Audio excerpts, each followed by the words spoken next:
Why do we have to look like this? I don't know, Miss Tyler. I really don't know. But you know something? It doesn't matter. There's an old saying. A very, very old saying. Beauty is in the eye of the beholder.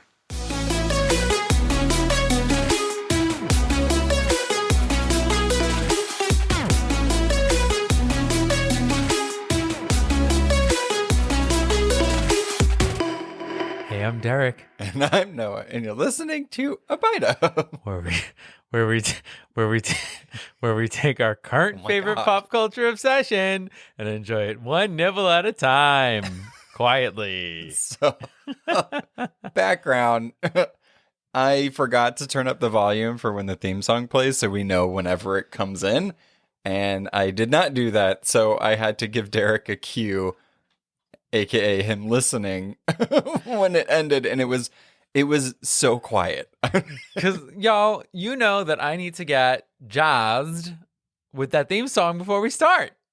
So I felt like it just like sets the tone. Yeah, it sets the tone. Also, I had to just take a picture of you right now because your collar's popped for some reason. Is it? Yeah, and I feel like the people need to see it, so we'll definitely be posting that. Well, I mean, we are covering some vintage things, and pop collars seem like a vintage You look like thing. a greaser. You look like Danny Zuko from Grease. Oh, thanks. You want me to hit that note? Summer nights. Tell me more. Anyway. We're not covering Grease, I promise. Surprise episode bonus. But you can keep up with our daily ongoings if you follow us on Instagram, Facebook, and Twitter at A Bite of Pod. Also, we have a Discord and a Patreon where you can support the show and also get exclusive bonus episodes and other little things like, holiday cards and stuff like that. So that's it. That's all I have for housekeeping. I'm sorry. I have to do it. That holiday card was heckin' cute.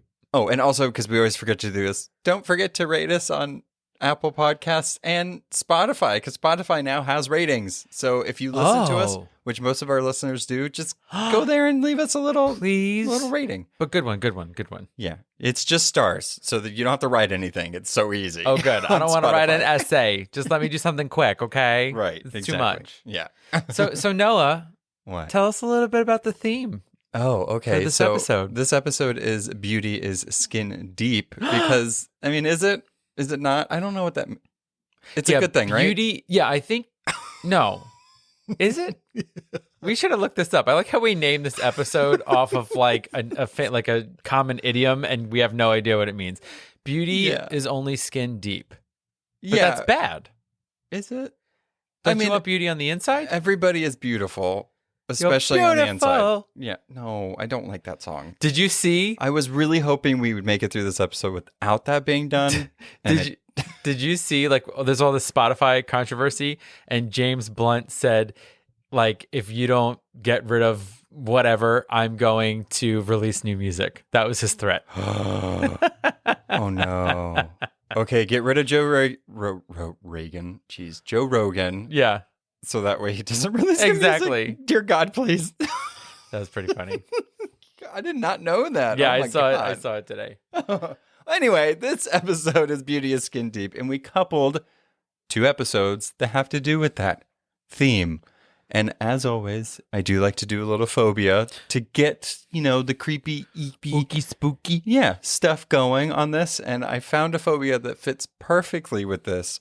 Not necessarily for our protagonists, but maybe for our antagonists in this episode. Tell me more. Yeah. Tell me. Sorry, Grease reference. Stop it.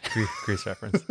I don't know how to say it, but it's cacophobia. Cacophobia. I'm just going to say cacophobia. Poop? No. Oh. So it's the overwhelming and irrational fear of ugliness. Oh. That's why I said caca. Caca. Ew, cocky. Cocky. Yeah. So a person who suffers from this phobia is not just afraid of ugly people. They also fear an object or situation they perceive as ugly. Wait a minute. Okay, so I thought it was going to be about them being ugly. They have a fear of ugly people. Or situations or things, yes. That's terrible. Like it could be shame. An Instagram post of like a book and they just think it's ugly and then they're scared and then they throw their phone. Yeah. So I got this information and I do like to cite it, but I thought these two were really funny. I got the information for this phobia from healthcentral.com and psychtimes.com. Ooh, Psych Times. Yeah, I'm not sure if any of these are credible, but they gave me information for things I needed. So If it's on the internet, it must be true. yeah, so someone suffering from this condition may experience extreme amounts of anxiety when they encounter something that they deem as being ugly. Right, because it's subjective. Exactly. They may even experience very uncomfortable emotions when merely thinking of such things. Attractiveness or ugliness is subjective, thus meaning that everyone suffering from cacophobia will experience different symptoms of varying degrees.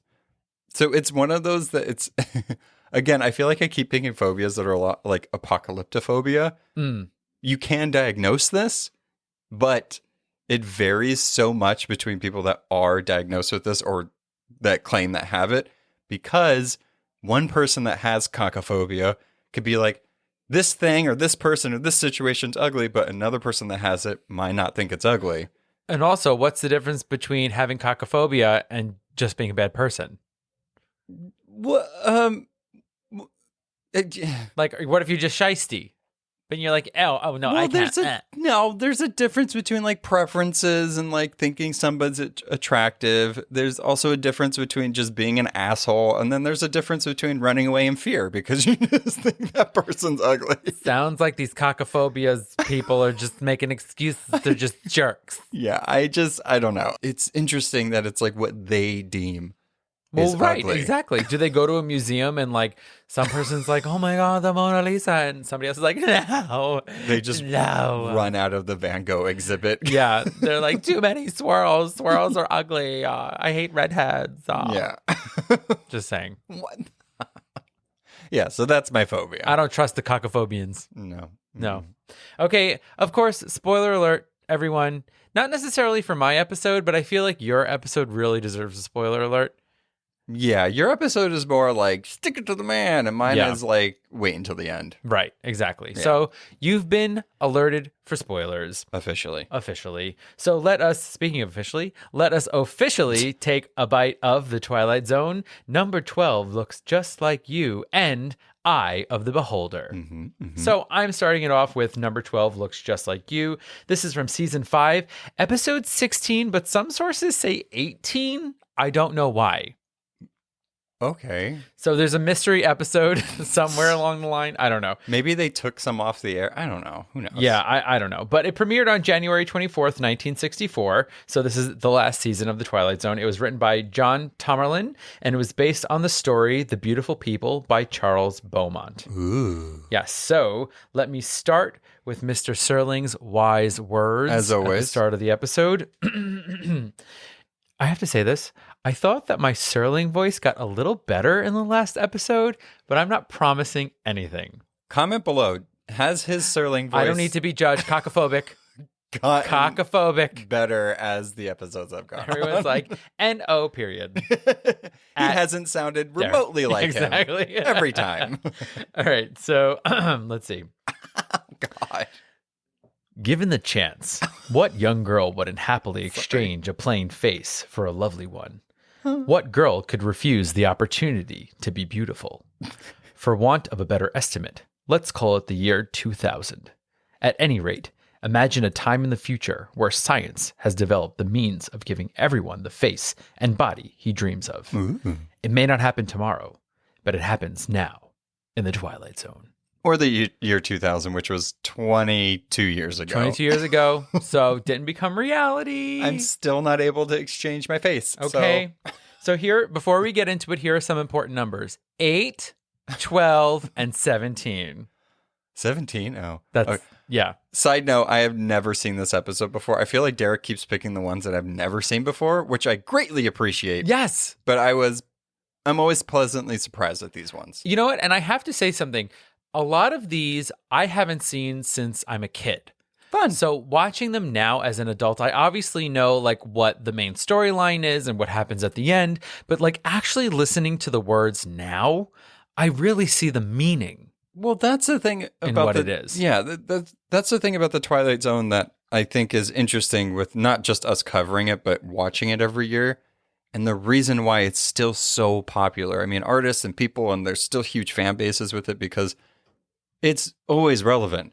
Right. The themes that they do for most of the big episodes, and actually most of the episodes, never go away. Well, a lot of it is rooted just in humanity. Right. And the things that we deal with. And this one in particular, I think really says a lot about a society. And this is from the 60s. Yeah. So when we open in this episode, there are two women sitting in a parlor. And up on the screen, which I guess is like some sort of large TV, again, it is the year 2000, there is one woman labeled 12 and another woman labeled 8. The woman labeled 12 looks just like Lana. Looks just like me. Just like me, which is actually our main character, Marilyn's mother. Yeah. This episode was confusing on first watch and also to do notes because you have to know the names of the characters. and Noah kept, like, throughout the whole episode, kept going, what? Yeah. What? Why is the doctor saying that? Yeah. And because the whole point of this is that at the age of 19 in this year 2000, you go through something called the transformation. Ooh. And you basically look through a catalog of perfect images and you choose which one you want to look like for the rest of your life. Yikes. Okay. So the reason that the mom Lana looks like number 12 on the screen is because she chose number 12. Why? My question is, so when they're having this discussion with Marilyn, the daughter, why narrow it down to these two models where one looks just like her mother? You know what I mean? It's like, what if she picked number 12? Then the mother and the daughter would be the same. But wouldn't that be the most ultimate compliment? No. Yes. Because here in this society, what we learn is that it's all about conformity and being the most beautiful and always being happy. Yeah. So as Marilyn is sitting there with her mother, she's saying, I don't want to go through the transformation. Why do I have to do this? She seems very like, I don't care. Marilyn. Yeah. Yeah. Marilyn, not the mom. Yeah. So Marilyn is adorable. Marilyn has blonde hair, these big doe eyes. She's so sweet. And throughout this entire episode, everyone's like, oh dear, shut your ugly mouth. You're so ugly. Literally, somebody in this episode, I wrote down the word, but I couldn't remember who said it, but they called her homely. Yeah. I'm like, I don't mind calling myself homely or like being like, I'm a homebody, but like calling somebody homely, it's like, what, they look comfortable? What is wrong? Well, homely is just another word for ugly. I know. Basically. I know. I'm They're trying to just make it not. straight up calling her ugly. That's what they're saying to her face. Her mother, no less. But what's interesting about this is that as Marilyn is sort of going over this in her mind, she is like frowning and getting upset. And her mom is like, well, you know what? Let's get you a cup of instant smile. So apparently they have this drink that kind of keeps them all in line and keeps them all positive. Probably just like a bunch of Xanax. Definitely. Yeah. Brainwashing Xanax. Absolutely. So the maid comes in, who also is the epitome of beauty, number 12, the mom, and she calls her Mrs. Cumberly. And Lana says, I told you to call me Lana. So everything reverts back to having to be young. Yeah. I'm not a Mrs. I'm not going to get wrinkles. I'm not going to frown. I'm going to smile and I'm going to be beautiful and I'm always going to be Lana. Uncomfortable. Yeah. So it's a very weird moment because also she says something like, why do I always have to keep telling this to you people? Is it just because they're servants? So I don't know if there's also some sort of hierarchy in this society. Maybe it's like they got a discount model. Yeah. She's like Lana, but like the basement version. Also, something interesting about the actress who plays Lana, Susie Parker, she's not actually an actress. She was the top model at the time. Oh, and well, so that they makes figured sense. We need the most beautiful person. So let's get good old Susie Parker. Mm-hmm. So, in the research I did, the person who directed it, they were like, she wasn't the greatest actress, but she gave us the look we were going for. Ouch. Yikes. Yeah. So enter Uncle Rick, who we actually find out looks just like her dad, Jack, who has passed. Because he picked the same model. Number 17. Yeah, come on. That's the guy. So she's talking to Uncle Rick and she's like, but I used to talk to my father about important things, not electronic baseball or super soccer. What? Okay, guys, I need to know. That's the Twilight episode that I'm missing. Episode. that I'm missing because I want to know what electronic baseball is and super soccer. I'm here for super soccer. Is the ball on fire? Oh, yeah. Is there a pit of sharks in the middle of the field? I need to know. Or maybe because they're all beautiful, they just like sit around it and pose. Oh, ew. Super soccer. Let's get Imagine into the it. Olympics. It's just a runway. Ugh. Blech. So at this point, everybody she knows is just trying to convince her to go through the transformation. Come through her best friend, Val, who is snatched. Okay? Val believes in tight belts. Her waist, it's just not, it doesn't look humanly possible for how, like, it looks like a corset, but just the smallest setting you possibly could get. Yeah. It's not great. Her internal organs must be They're all up lots in of her pain. chest. All of them. Exactly. Like, every When single she one. coughs, an intestine pops out. Yeah. Yeah. Terrible.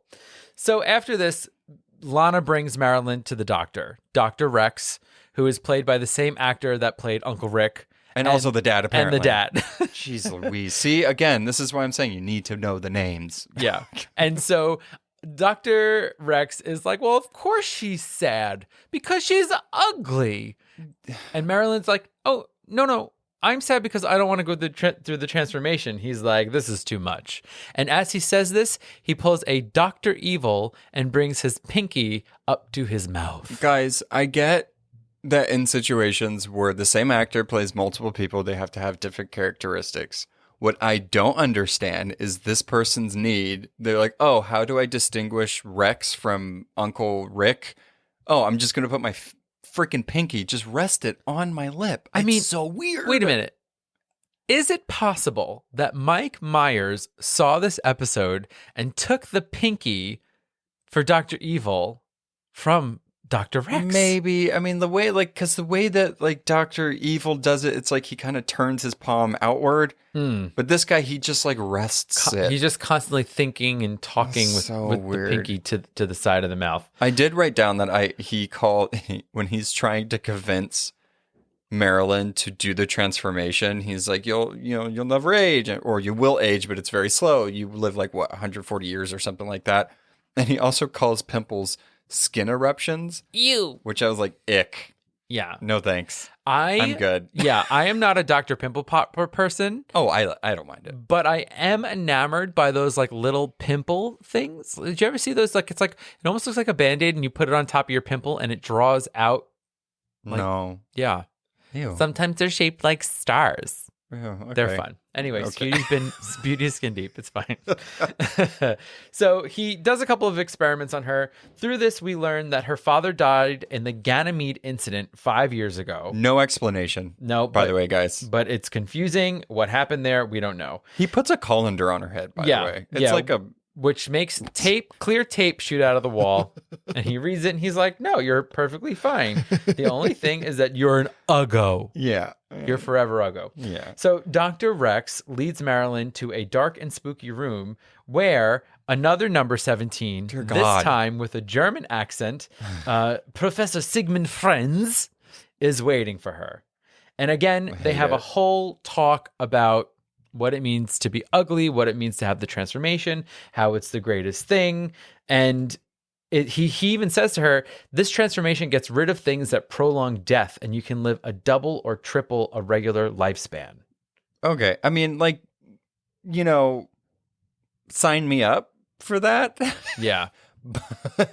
But I don't like the leading up conversations where it's like, you either conform or we're just going to fix those things that make you not want to. It's like, right. And so I could have a long life or be like a instant smiles dummy. Right. You're just a zombie, because in this conversation, we learn there's more to this society and this transformation. She says, but my father would give me books. We'd read Shakespeare, Shelley, Keats. And he says, but those books have been banned. They are smut. Okay. Well, one, they're, depending on what Shakespeare you read, yes, but I mean it's a little steamy. But Smut. I hate it. It's so stupid. What's Stop stupid? banning books. Oh, I'm just saying. I was like, Marilyn is stupid? How dare you? No, the current climate, and then when I heard like, oh, we banned all those books, There was literally the other day a giant book burning of like Harry Potter, Twilight, any book that was deemed indecent. This is what we're doing. Yeah, side note, both Derek and I work in libraries, so we hear about book stuff all the time, especially bannings. And to hear about this freaking has-been pastor in Tennessee wanting to ban these books, and the ones that he called out are Harry Potter and Twilight. I was like, dude, you're like 15 years, way too late. Twilight, listen, Twilight, what does it have in it? Vampires? Yeah, he says spells and magic. It's like Twilight doesn't have that. Anyway. But this is the world we're going to. So, right, exactly. So, after this conversation with the doctor, what do? They give her a sedative. And they make her go to sleep in her room. And when she wakes up in this room, she has an 8 pinned to her chest. Yeah. But she did not make that decision. No. So as she's there, her mom comes in to talk to her. The doctor comes in to talk to her. She's just not having it. So they send in Val again, right? And she's like, but look at me. I'm so beautiful. Don't you want to be like me?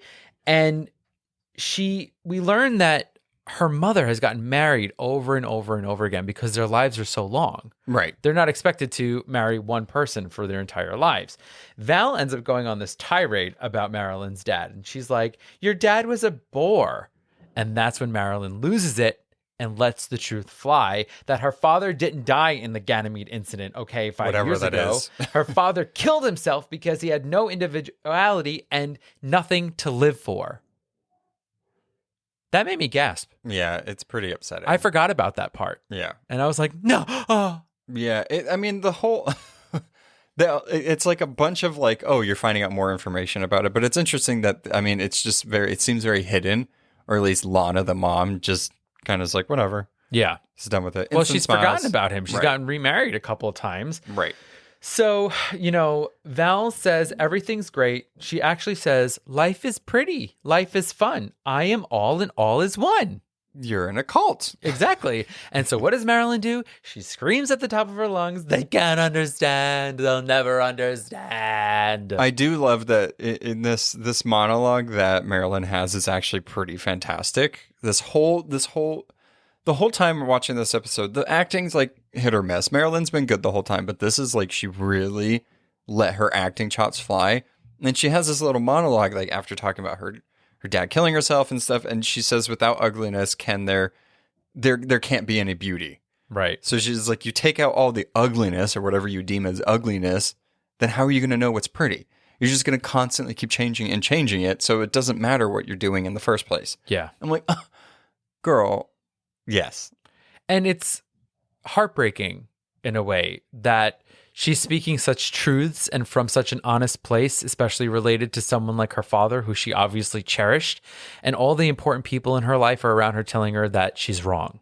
Yeah, they're freaking insane. Yeah, they're just brainwashed. I do want to know though, like how. Okay, so we've seen like probably at this point like 7 actors or 7 characters played by like 3 people, but like what, if there was like multiple. So if there's multiple models of the same people, right? And they have the name tags to distinguish, like, oh, This the character, 7 yeah. model 17s, they all have different names. What if I'm just saying? Say I pick model 17 and then somebody else that works in the same building as me, hypothetical situation, picks it, but their name is also Noah. And there's both of us. So now we're essentially twins, but with the same name. Maybe they start getting into like grade school rosters. It's like, Noah R and Noah J. I hate it. Maybe you have to change your name. Maybe that's part of it. Oh. Or maybe there's rules in this society that people of the same name can't live or work in the same area. They get killed. They're dead. They get no instant smile. Yeah. Okay? Yikes. So our good friend Marilyn has this breakdown, and we see that later that night she tries to sneak out. Yeah. But unfortunately, she finds herself in the wrong room at the wrong time, and there's Dr. Rex and a nurse who look just like her mother and her father, and they put her on a table and they lower a clear tomb over her. And the next time we see her, she looks just like her best friend, Val. Yeah, I love that during her escaping or trying to, there's other nurses and doctors and stuff that are just walking by her. Don't say anything. It's like as if they can't see ugly.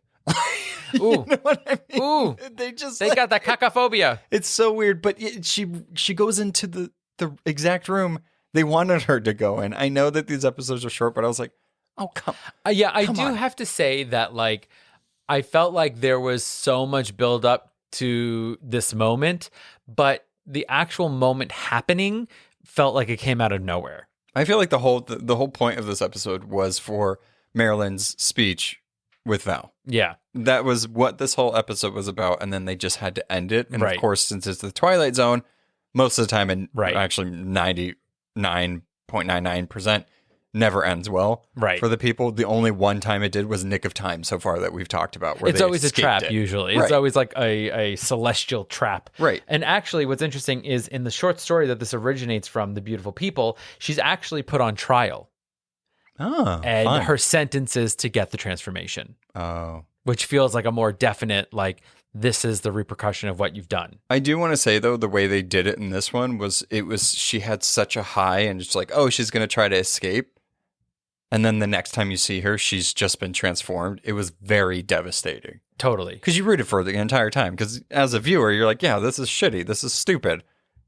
But then she got transformed anyway. It's Yeah. like, let her be an individual. And it's just so sad because Val and her mom and the doctor are so happy when she walks out and she looks in the mirror and then she turns to Val and says, and the nicest part of all, Val, I look just like you. And then Ew. she looks straight into the camera and she smiles a vacant smile. I hate. Ugh. I would not want to look like any of my friends, like at all. Not that they're ugly. Sorry, I should preface that. Oh, No, but that's just weird. It's like, okay, so now you're just gonna look exactly like your best friend. It's it's all about conformity. make more models at least. There's more. Well, I mean, we know the men's at least goes up to 17. Yeah, but we don't know if all the models, men and women, or neither or neither, are just 20 models. Right. So it's like, come And- on. And Keep going. also, like, I feel like, I don't know, I'm like picturing like Barbie and like how the toy Barbie very much reflected the styles of the time. What happens when the style changes? Got to make a whole new line. Well, you can't transform twice. I don't know. They don't give us any details in this. We have to make it up as we go. But that is number 12. Looks a lot like you. Yikes. Yeah. Don't like it. Well, on to my episode. Yay. They're companions of each other. So Mhm. that's a lot of fun. Because there's not many Twilight Zone episodes where it has to do with appearance. And these two definitely do. And like very much relates to both appearance and a society. Exactly. As A well. little too much. So mine obviously is Eye of the Beholder. Season 2, Episode 6, November 1960. I feel like most of my episodes have been in November 1960 as well. I don't know what's Is this happening. season 2? Season 2? Season 2. Yeah. Yeah. They're different seasons, but it's always November 1960. Ah, So from here on out, I'm only going to pick episodes in November. interesting challenge. All right, starting with the open monologue. Suspended in time and space for a moment, your introduction to Miss Janet Tyler, who lives in a very private world of darkness. A universe whose dimensions are the size, thickness, length of the swath of bandages that cover her face. In a moment, we will go back into this room, and also in a moment, we will look under those bandages. Keep in mind, of course, that we are not to be surprised by what we see, for this isn't just a hospital, and this patient 307 isn't just a woman. This happens to be the Twilight Zone, and Miss Janet Tyler, with you, is about to enter it. He said, "You're on the ride with Janet, baby." This episode, guys, I mean, I feel like there's very few episodes, and we've been covering most of the most iconic Twilight Zone episodes, because how could we not? But this one, I feel like, always gets probably the crown for being one of the best episodes. Mm. And it's rightfully so. I'm just going to preface it with that. This episode's amazing. Yeah, they do so much in this episode with blocking you from the secret, right? The Right. way they zoom in, the way they do the angles of the camera, the way our main character is always covered in gauze until the last moments. They just crafted it perfectly. Yeah. Yeah. There's so much in this episode that was, again, beyond its time, doing perspective and everything that is just amazing. So we open with Janet Tyler, who has undergone her 11th treatment, the maximum number legally allowed in this Twilight Zone universe, an attempt to look normal. But at this point, we don't really know what is normal and what is not, or what is really wrong with her. Mm. She is shown with her head completely bandaged so that her face cannot be seen. Her face is described as a pitiful, twisted lump of flesh by the nurses and doctors who owns faces have not been shown yet. So, I mean, let me see your face and let me see what you're comparing. Compare and contrast. Right, exactly. And it's funny because every time I see this episode, all I can think about is Miss Bellum from the Powerpuff Girls, because you never see her face. 100%. And that's exactly what this episode is. Just body, yada, yada. Exactly. Janet asks the nurse when they will be taking off the bandages. She's like, she says, it's pretty bad, isn't it? She asks the nurse. And she's like, I've seen worse. Yikes. Ew. Yikes. Worse as in prettier? Yeah. Or worse as in like actually worse? I mean, I Curious. think the nurse is just being real nice. She's just trying to butter up. Also, I do have to say that Janet's voice is so smooth. They definitely, in this first, I want to say half, maybe quarter, they definitely recorded the voice. Oh, 100%. Above it, but you don't really notice it, but it's so good. And it's so clear when she's speaking. It's just, everything about this episode is so interesting the way they did it. But it's perfect. Doctor, can I just go sit in the garden and Yeah. feel the night air? I love how in this scene too, Janet's like, I never wanted to be beautiful. A painting. Yeah, I love it. And just her diction is just like so smooth and buttery. And it's just the way she delivers the lines, there's such a want there. And she's just so tortured. Well, It's phenomenal. She's always had bandages on her face. So she's had to use descriptions and stuff like that. So it's like the more you think about it, it's like, oh, that's kind of why she can describe things so vividly and beautifully. Yeah. Because she's always had to hide her face Very in good this point. society. I also like that they point out that they're like, listen, this is the last one because the government ain't paying for this no more, lady. Yeah. I want to know though, is this the Twilight Zone? Or does the Twilight Zone happen when the twist happens? I literally have that in my notes because to me, what it seems like is we're just voyeurs in this little corner of the Twilight Zone. This is what I have in my notes. It's so crazy that you said this because we thought the same thing. I wrote, this world has always been in the Twilight Zone. Janet is not new here. She just is. I don't know what that means. She's just always, this is the Twilight Zone. She's just existed there. I feel like we're just watching the Twilight Zone. You know, unless she had a pig face and then they were, I don't know. But I think that this world has always existed like this. Yeah.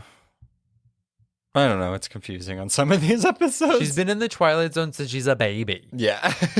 So she's had the bandages on for most of this episode so far, and we won't know the outcome of this procedure until the bandages come off. Apparently, her flesh type prevents plastic surgery. So they perform injections. It's not like plastic surgery. And I like that they did explain this because I guess her flesh type, it doesn't. They're like, we've tried the bone melting. It just doesn't work. Yeah. We're going on to the next I don't know what thing. that means. Like our scalpels can't. I know. pierce Yeah. it? What kind of procedure is this that they don't know if it didn't work? Any doctors, plastic surgeons that listen to us, can you explain to us, comment below, flesh types? They just smush her face into a position and just wrap it real tight and hope that it holds. Ow. But they do explain, though, one of the alternatives, if it doesn't work, she gets put in a camp with people like her, congregated, aka segregated from the rest of society. Exactly. Not great. This also is a part where she's arguing back and forth with the nurse and doctor, and she says the state is not God. So why are you guys deeming what's good when whatever power that you believe in obviously made me this way? Unable to bear the bandages any longer, Janet pleads with the doctor and eventually convinces him to remove them early. The doctor does develop empathy for his patient, which I thought was an interesting little tiny twist in this episode. He says, why shouldn't people be allowed to be different? The nurse expresses concern for the doctor and admits it's uneasy about this. Don't talk about this. It's treason. It's treason, yeah. So it's kind of like a big brothery situation. It's like, you can't even talk about this in your office. One of the cool things I noticed here is that the way that they shoot the scene is that the doctor's sitting in a chair, the camera's behind him, and it's pointed towards the corner of the room. There's a lamp in the corner of the room, and the way the shadows are from the lighting, it looks like two eyes. Yeah. which I thought was fun. Eye of the Creepy. beholder, and it's always watching you. Creepy. You. In this same scene when they're talking too, because he does face the camera at one point, but it's shot directly behind the nurse. So the nurse's back of her head is blocking his face. So it's interesting how they played with perspectives with this. It is really cool. So now we get to when the bandages actually come off. And off. And off. And off. Yes, suspense. I'm at the edge of my seat at this point. I can't wait to see this ugly woman. Remember, if this final treatment doesn't work, she gets sent away, either released into the society or they just send her away. Yes. My question with this scene is, do you think that they had to choreograph this bandage cutting?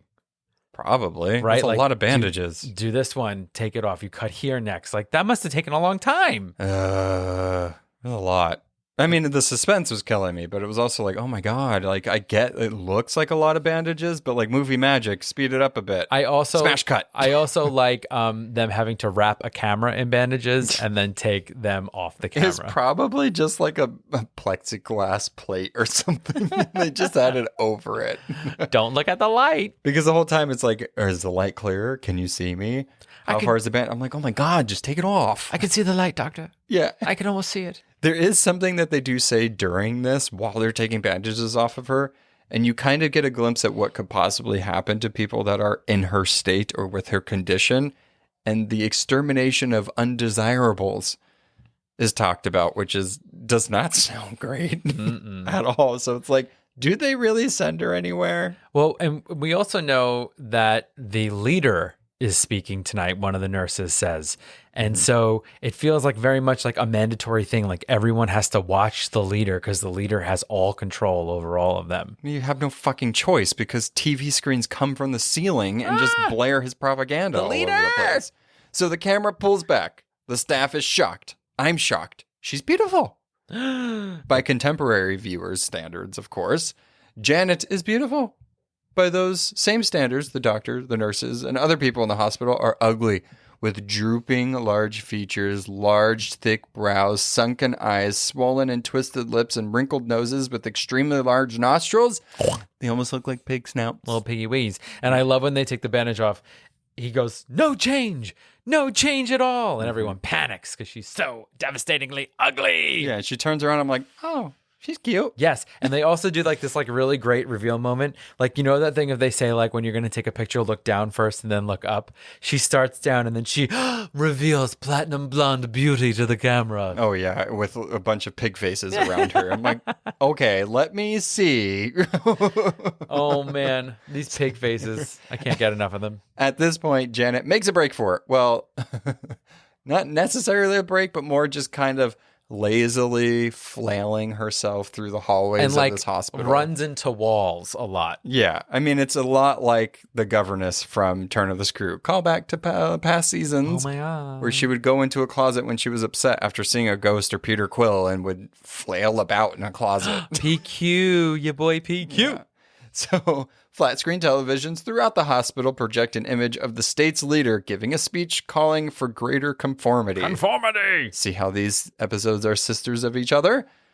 This does add to the intensity of the scene because her kind of lazily power walking through the hospital wasn't that great. But as the screens come down and more people see that she's escaping and then hearing the propaganda, I'm like, this got intense really quick and I don't like what's happening. It's so intense. But one of my favorite moments are the flirting pig people and the one guy with the cigarette coming out from underneath his curved lip. Ugh. I love that. Yeah. It just fits so perfectly there. They're just like kind of making out or talking real close and they're like, And then he turns around and he's like, look at his cigarette. Oh, it's so good. Whatever. Oh, did you also notice that they distinguish male and female with the way their lips, the direction the side? they go? Oh, Yeah. interesting. Females, they go left, and males go right. How about that? Yeah, pretty How about interesting. that? So she runs into someone like her, a representative for her new group. So again, the woman trying to run from the people that are trying to conform her, run directly into the right room where they needed to be. He's a normal man. He looks normal. He looks like a little, Yeah. like he's been working on his fitness. He's got a little tight shirt on tucked into his fancy pants. Yeah, a handsome man, again, by temporary viewer standards, name Walter Smith does not sound like a real person. As soon as they said his name, I was like, nope, he's a spy. Meet He's my a turncoat. friend Jane Doe. I was like, okay, don't believe that. She's going to go to the village group in the north now. She asks Mr. Smith why they have to look like this.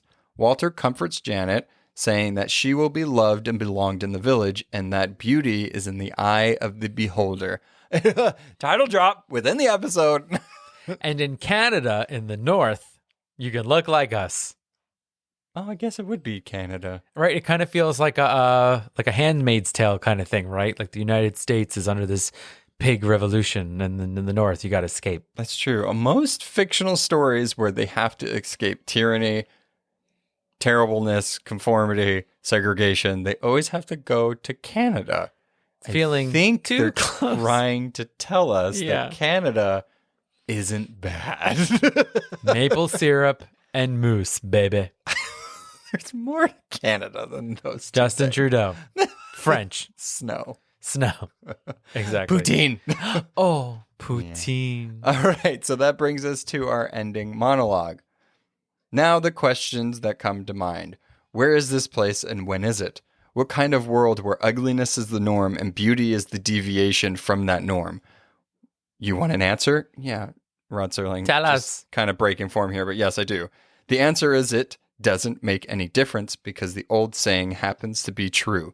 Beauty is in the eye of the beholder, in this year or 100 years hence. On this planet or wherever there is human life, perhaps out amongst the stars.